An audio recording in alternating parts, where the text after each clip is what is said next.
Setelah hari Sabat lewat, menjelang menyingsingnya fajar hari pertama minggu itu, pergilah Maria Magdalena dan Maria yang lain menengok kubur Yesus.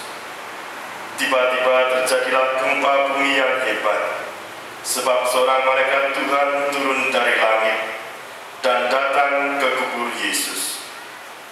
Ia menggulingkan batu penutup kubur itu, lalu duduk di atasnya. Wajahnya bagaikan kilat, dan pakaiannya putih bagaikan salju. Para penjaga kubur itu pun gentar ketakutan dan menjadi seperti orang-orang mati.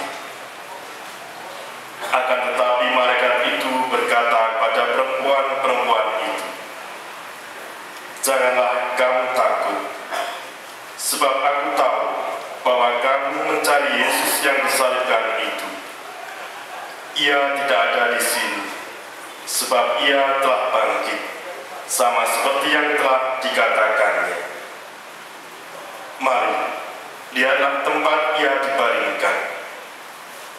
Segeralah pergi dan katakanlah kepada murid-muridnya bahwa Yesus telah bangkit dari antara orang mati. Ia mendahului kamu ke Galilea. Di sana kamu akan melihat dia. Sesungguhnya aku telah mengatakannya kepadamu." Mereka pun segera pergi dari kubur itu, diliputi rasa takut dan sukacita yang besar. Mereka berlari cepat-cepat untuk memberitahukannya pada murid-murid Yesus. Tiba-tiba Yesus menjumpai mereka dan berkata, "Salam bagimu."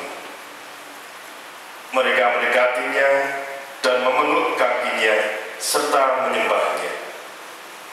Lalu kata Yesus kepada mereka, "Jangan takut, pergi dan katakanlah kepada saudara-saudaraku supaya mereka pergi ke Galilea, dan di sanalah mereka akan melihat aku." Berbahagialah kita yang mendengarkan sabda Tuhan dan tekun melaksanakannya.